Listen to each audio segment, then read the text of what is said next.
Hello students, good evening, अस्सलाम वालेकुम, सत श्री अकाल एंड केम छो। स्वागत है आप लोगों का सबका फ्यूचर सीरीज इंस्टीट्यूट के यूट्यूब चैनल पे। I Ayesha once again welcome you back on the very nice platform and very authentic platform and wonderful platform of future series YouTube channel where we provide you all type of live free classes of all subjects like maths, reasoning, GK, science, ST and English. तो आज हम start करने वाले हैं हमारे नए topic को। बहुत ही शानदार टॉपिक है और बहुत ही डिमांडेड टॉपिक है और बहुत ही ज्यादा, अगर मैं बात करूं तो सीरियस वाला टॉपिक भी है। यस, आज हम बात करने वाले हैं हमारे एक्टिव एंड पैसिव वॉइस, जिनको हम पैसिव वॉइसेस भी बोलते हैं, वॉइसेस भी कहा जाता है, पैसिवेशन भी कहा जाता है। आज हम लोग डिस्कस करेंगे इसके। ज्यादा कुछ नहीं है, मैं आपको सिर्फ 5 एक फंडे वाले यू रूल बताऊंगी जिनको हम लोग कहते हैं प्लैटिनम रूल, यानी गोल्डन रूल्स भी कहते हैं। तो सबसे पहला रूल देखिए, इसको बनाने का तरीका क्या होता है। सबसे पहले अगर मैं बात करूं तो फर्स्ट रूल आप हमेशा ध्यान रखिए कि ऑब्जेक्ट की जगह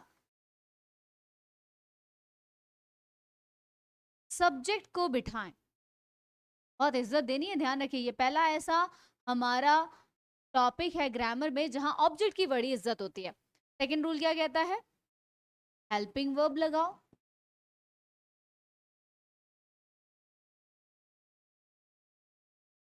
नेक्स्ट रूल क्या कहता है? मेन वर्ब की थर्ड फॉर्म बनाओ।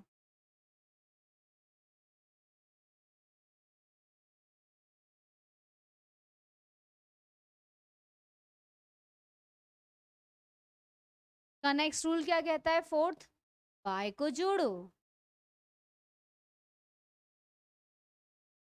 And last but not the least, fifth rule कहता है सब्जेक्ट को ऑब्जेक्ट की जगह पटक दो। यानी पहली बार सब्जेक्ट की इज्जत नहीं है। तो ये 5 हमारे क्या हो गए? गोल्डन रूल्स हो गए। यानी हमारा अगर एक स्ट्रक्चर, अब देखिए यहाँ पर देख लेते हैं मैं स्ट्रक्चर। एक्टिव यानी सिंपल सेंटेंस का बेसिक स्ट्रक्चर होता है सब्जेक्ट वर्ब प्लस में ऑब्जेक्ट। और जब हम इसी बेसिक स्ट्रक्चर का पैसिव बनाएंगे तो हो जाता है सब्जेक्ट की जगह ऑब्जेक्ट को बिठाया, हेल्पिंग वर्ब लगाएंगे। ये हेल्पिंग वर्ब दो तरीके से होगी, एक तो होगी अकॉर्डिंग टू टेंस और एक होगी आपके किसके अकॉर्डिंग? ऑब्जेक्ट के अकॉर्डिंग, कि सिंगुलर है या प्लूरल है। प्लस में आएगी मेन वर्ब की थर्ड फॉर्म, फिर आएगा बाय और लास्ट में आएगा सब्जेक्ट। यानी ये हो गया हमारा एक फंडामेंटल वाला बेसिक स्ट्रक्चर जिसके बेसिस पे हम लोग अपने एक्टिव एंड पैसिव को सॉल्व करते हैं। कभी भी आपको इम्प्लाई करना है तो फटाफट से डायरेक्ट यही 5 रूल लगा दिया करो और सेट हो जाएगा, क्योंकि एक फॉर्मूला जनरेट हो जाता है और फॉर्मूला जनरेट होते ही हमें पता लग जाता है कि हमें क्या करना है। तो ये 5 रूल्स और वो बेसिक स्ट्रक्चर्स के साथ अब हम लोग अपना स्टार्ट करते हैं पीवाईक्यू सेक्शन। आज मैं आपके साथ में बहुत ही आराम से, हम एक्टिव पैसिव को कोई जल्दबाजी में नहीं लेंगे। आज हम सबसे पहले डिस्कस करेंगे सारे पीवाईक्यूज जो अब तक के सैनिक स्कूल में आ रखे हैं। तो चलिए सबसे पहले हम स्टार्ट करते हैं पीवाईक्यू सेक्शन को। ये है हमारा क्वेश्चन जो कि आया था सैनिक स्कूल के क्लास 9 के 2021 के जवाहर नवोदय एंट्रेंस एग्जाम में यूज किया गया है। Read the sentence given below and choose the option which correctly changes into passive voice. आपको पैसिव में चेंज करना है। Can Anil lose his book?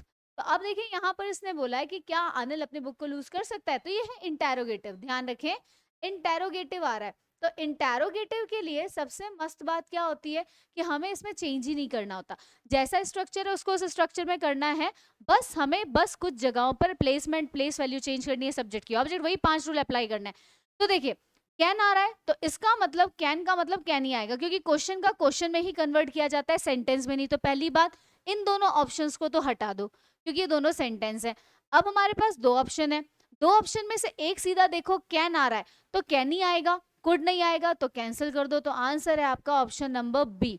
क्योंकि सिंपल देखो, ये तो मैंने सबसे शॉर्टकस्ट मींस क्या कहते हैं, शॉर्टेस्ट ट्रिक बता दिया आपको कि बाकी सारे देख लीजिए। क्वेश्चन मार्क वाला सेंटेंस है तो क्वेश्चन मार्क ही बनेगा पैसिव के अंदर। क्वेश्चन मार्क नहीं है तो उन दोनों सेंटेंस को कट कर दिया। दूसरा, कैन आना चाहिए, कैन एक में ही आ रहा है बाकी में कुड आ रहा है, इसका मतलब ये नहीं होगा, क्योंकि कभी भी एक्टिव पैसिव में हम लोग हेल्पिंग वर्ब का पास्ट वर्जन नहीं यूज करते। कैन को गुड में नहीं चेंज करेंगे, कैन का कैन ही आएगा। तो आई थिंक यहाँ तक आप लोगों का आंसर समझ में आ गया होगा। चलिए आगे चलते हैं। सबसे पहले अब इसको वैसे कैसे सॉल्व करना है चलो यहाँ पर भी बता देती हूँ। जैसे कि कैन अनिल, तो कैन का कैन हम लिखेंगे, अनिल हमारा सब्जेक्ट है, हिज बुक हमारा ऑब्जेक्ट है। हमने अभी बोला ऑब्जेक्ट की जगह पर किसको रख दो? सब्जेक्ट को और सब्जेक्ट की जगह पर ऑब्जेक्ट को, तो कैन के बाद हमारा ऑब्जेक्ट आएगा कैन हिज बुक, ठीक है, ये हो गया। अब क्योंकि कैन फ्यूचर टेंस का है तो फ्यूचर टेंस में ये सिंपल फ्यूचर का है, सिंपल फ्यूचर में हेल्पिंग वर्ब ऐड होती है जब पैसिव बनाते हैं बी, तो ये आ गया कैन हिज बुक बी, क्या आ जाएगा लॉस, लॉस की थर्ड फॉर्म क्या होती है, मेन वर्ब लॉस है तो थर्ड फॉर्म होगी लॉस्ट, उसके बाद बाय को जोड़ा और लास्ट में हमारे सब्जेक्ट को पटक दिया अनिल और लास्ट में आ जाएगा क्वेश्चन मार्क, तो क्या can his book be lost by Anil. तो ये सिंपलेस्ट हमारा टाइप था इसको सॉल्व करने का। आगे चलते हैं next question number 2, we must face the new situations with a creative mind. अब देखिए हमारे सामने बहुत लेंदी सा दे रखा है जिसमें एक प्रीपोजिशनल फ्रेज भी है और ऑब्जेक्ट भी है, कंफ्यूजन क्या हमें हो जाता है, हम सोचते हैं ये हमारा ऑब्जेक्ट है, नहीं students this is not our object, actual में ये हमारा ऑब्जेक्ट नहीं है, हमारा ऑब्जेक्ट यहाँ है न्यू सिचुएशन जो वर्ब के बाद आ रहा है, वी मस्ट फेस, ये भी एक देखिए कौन सा है फ्यूचरिस्टिक क्या है सेंटेंस है। तो अब हम लोग आ जाते हैं, सबसे पहले हमें देखना है कि द न्यू सिचुएशन से रिलेटेड हमारे पास कितने हैं, क्योंकि हमें ऑब्जेक्ट ओरिएंटेड बनना है ना, तो ऑब्जेक्ट के अकॉर्डिंग द न्यू सिचुएशन वाला कहाँ से स्टार्ट हो रहा है, यहाँ से यहाँ से यहाँ से यहाँ से, यहाँ नहीं हो रहा, तो इसका मतलब इस ऑप्शन को कट कर दीजिए, गया। उसके बाद हम आते हैं न्यू सिचुएशन के बाद में हम चलेंगे वर्ब पे, वर्ब अप्लाई कीजिए, मस्ट आनी चाहिए हेल्पिंग वर्ब, तो मस्ट देखिए किस किस में आ रही है या किस में नहीं आ रही है, तो मस्ट नहीं आ रही है फर्स्ट ऑप्शन में, इसको कट कर दो, वहां से नीड कर दिया है। अब आ जाते हैं हम, मस्ट आ रहा है फ्यूचर टेंस में, तो फ्यूचर टेंस के अकॉर्डिंग अभी मैंने स्ट्रक्चर क्या बताया, बी ऐड होना चाहिए, सिंपल फ्यूचर है तो बी आएगा, तो बी देख लिए कहाँ नहीं आ रहा कि यहाँ नहीं आ रहा है, तो एक ही ऑप्शन में आ रहा है, तो आंसर है ऑप्शन नंबर सी। तो स्ट्रक्चर क्या हो गया, new situations must be faced by us with a creative mind, बहुत ही सिंपल सा है, देखिए सब्जेक्ट मॉडल वर्ब है, बी आ गया मेन वर्ब की थर्ड फॉर्म और अदर वर्ड्स इसमें यूज कर दिए। चलिए आगे चलते हैं नेक्स्ट क्वेश्चन नंबर 3 देखिए, a week is made of 7 days, एक हफ्ता 7 दिनों से मिलकर बनता है, तो देखिए अब यहाँ पर क्या होगा, सबसे बड़ा a week is made of 7 days, तो पहली बात ये एक्टिव है या पैसिव हमें यह कैसे पहचानना है, देखिए इज एम और आर या वॉज वर या कोई भी हेल्पिंग वर्ब अगर आती है, इसके बाद हमेशा क्या होता है, दो ही तरह के वर्ब्स होते हैं, ठीक है, अगर इन सब के बाद में वर्ब की अगर थर्ड फॉर्म को यूज किया जा रहा है तो इसका मतलब वो है पैसिव सेंटेंस, ऑलवेज रिमेंबर, अगर इनके जस्ट बाद हेल्पिंग वर्ब्स के बाद में या तो बीइंग प्लस वर्ब की थर्ड फॉर्म आ रही है या वर्ब की थर्ड फॉर्म आ रही है, तो हमें पता होना चाहिए कि वो पैसिव का सेंटेंस है, तो इसका मतलब ये हो गया पैसिव का सेंटेंस। अब हमें इसका बनाना है, जवाहर नवोदय एंट्रेंस एग्जाम में आया था क्लास 9th के अंदर 2019 में पूछा गया, तो अब देखिए इसका क्या करेंगे, अब हमें ढूंढना है इसमें सब्जेक्ट, क्योंकि अब हम उल्टा काम कर रहे हैं, उल्टा काम कर रहे हैं तो इसका मतलब क्या करेंगे, ये हमारा क्या है सब्जेक्ट है और ये हमारा क्या है ऑब्जेक्ट है, क्योंकि उल्टा पुल्टा कर रहे हैं ना, ये इधर जाएगा ये इधर आएगा, तो यानी 7 डेज पहले आना चाहिए, 7 डेज दो सेंटेंसेस में नहीं आ रहा है तो उन दोनों को काट दीजिए, अब बचे ये।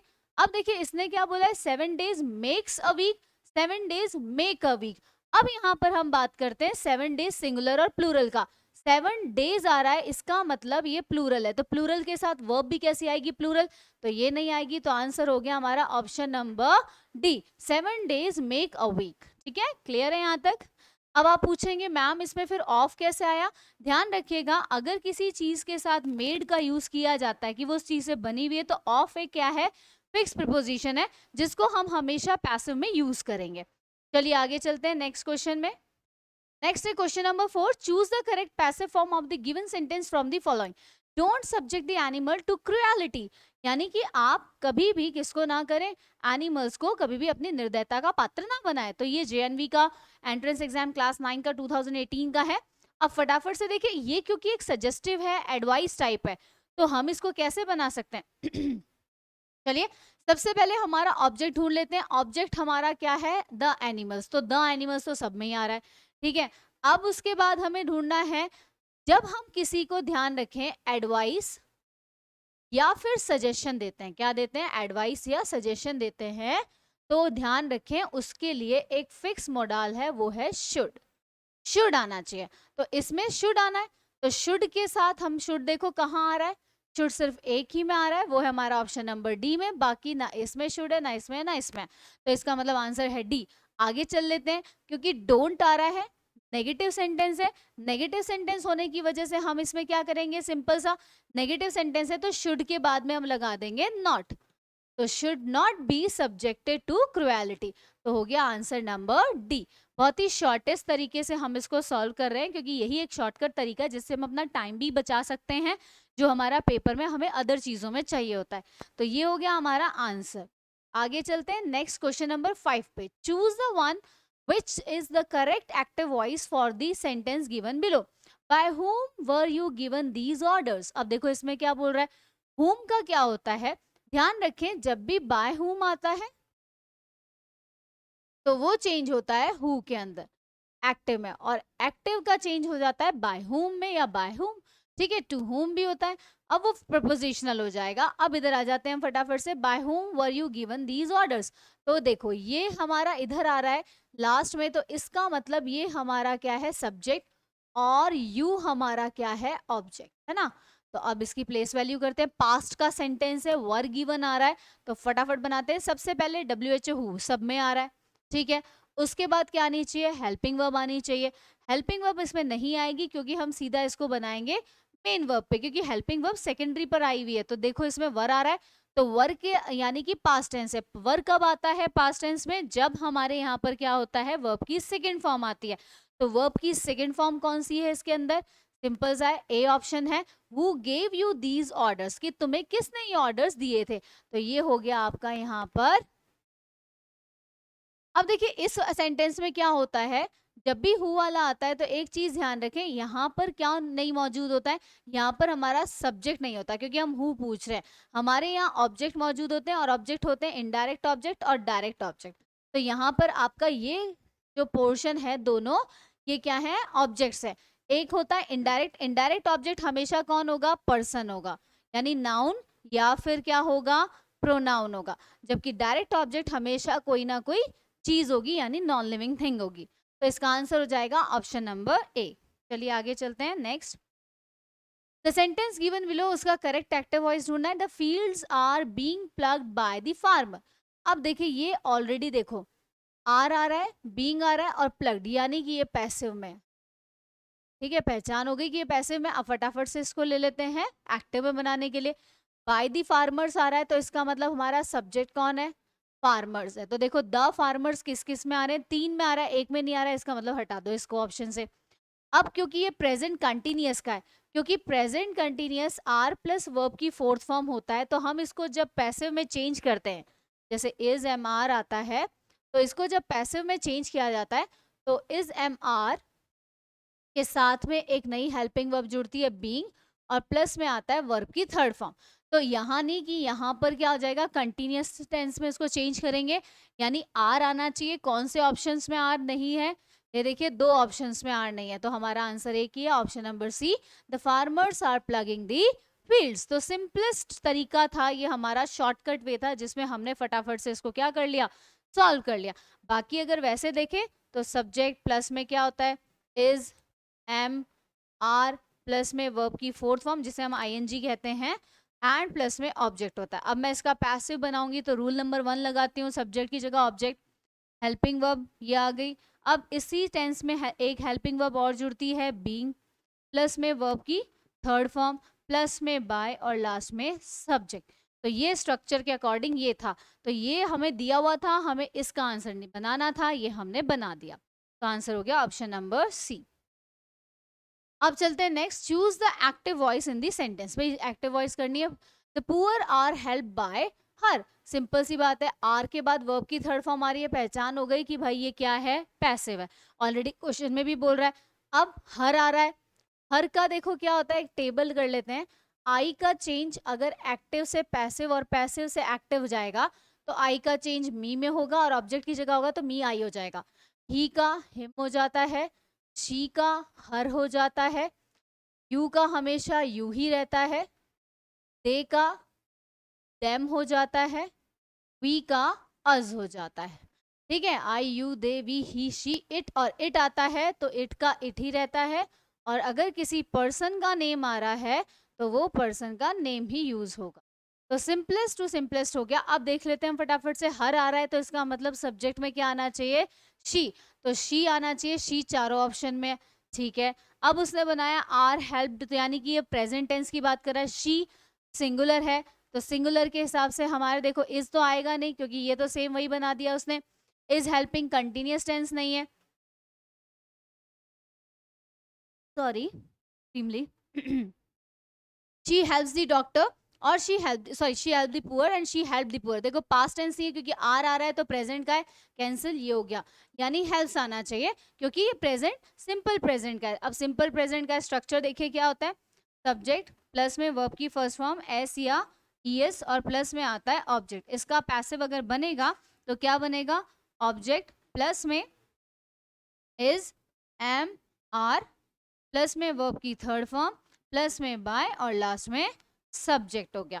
तो ये स्ट्रक्चर है, इस स्ट्रक्चर के अकॉर्डिंग ये सेंटेंस था, हमारा आंसर यहाँ पर आ गया। तो क्लियर है आई थिंक यहाँ पर। अब हम चलते हैं इस क्वेश्चन एयर का सबसे लास्ट क्वेश्चन लेते हैं, जो हमारा पीवाईक्यू का आज का last but not the least. जैसा कि मैं आपको कह ही चुकी हूँ कि कल मैं वापस आपके साथ में इसी क्वेश्चन को आगे डिस्कस करेंगे, लेकिन आज हम सिर्फ पीवाईक्यूज डिस्कस कर रहे हैं। तो चलिए आते हैं, by whom was the window broken. अब देखिए वही है, बाय हुम है तो क्या हो जाएगा, हु से आएगा, तीनों में हु आ रहा है, चारों ऑप्शंस में हु आ रहा है। अब by who was the window broken, तो ये बता रहा है पैसिव है, तो इसके लिए हमें एक्टिव ढूंढना है। तो यानी कि ये वॉज आ रहा है, इसका मतलब ये पास्ट टेंस का है। अब by whom was the window broken, ठीक है, ये हो गया। यानी इसका स्ट्रक्चर क्या बन रहा है, बाय हुम, हेल्पिंग वर्ब, फिर हमारा ऑब्जेक्ट और फिर हमारी वर्ब की थर्ड फॉर्म। यानी ये पास्ट टेंस का बन रहा है, तो पास्ट टेंस में सिंपल स्ट्रक्चर क्या होता है, सब्जेक्ट वर्ब की सेकंड फॉर्म और ऑब्जेक्ट। इसका ही हम बनाते हैं वॉज वर वाला। तो यानी हमारे पास WHO हु आएगा, हु के बाद हमें क्या करना है, हु ब्रेक्स द विंडो होगा, हु ब्रोक द विंडो होगा, या हु हैज ब्रोकन होगा। देखो हैड और हैड वाला नहीं आएगा क्योंकि ये परफेक्ट में चले गए, प्रेजेंट टेंस में नहीं है, पास्ट टेंस में, तो हो जाएगा हु ब्रोक दी विंडो। तो स्टूडेंट्स यहाँ पर हमने देखा है हमारा आज का क्वेश्चन में पीवाईक्यूज। ये लास्ट पीवाईक्यू था इस जेएनवी की टेस्ट में जो आया था, लास्ट पूछा गया था क्लास 9 में, और अच्छे लेवल के क्वेश्चंस पूछे गए हैं। ऐसा नहीं है कि कोई ऐसे ही लेवल के क्वेश्चंस है, अच्छे खासे लेवल के क्वेश्चंस है। तो आई होप आज का PYQ section of active passive आपको समझ में आया होगा। अगर नहीं समझ में आया तो नो डाउट आपके पास हमारे नीचे नंबर आ रहे हैं स्क्रॉल के अंदर, आप उस पर प्लीज अपना डाउट भेजिए, अपने जो भी क्वेरीज है उनको भेजिए। इसीलिए अब इसको कल हम और आगे लेंगे, अब हम स्टेप बाय स्टेप चलेंगे। कल मैं आपके साथ इसकी डिटेल करूंगी, आज मैंने आपको शॉर्टकट वे बताया तो इससे हम अपनी टाइम को क्या कर सकते हैं, बचा सकते हैं। लेकिन कल हम क्या करेंगे, कल हम करेंगे अपना आगे का सेक्शन यानी क्वेश्चन का। तो कल फिर मिलते हैं, till then take care, bye bye, see you tomorrow, good night, शब्बा खैर, शुभ रात्रि, सायोनारा।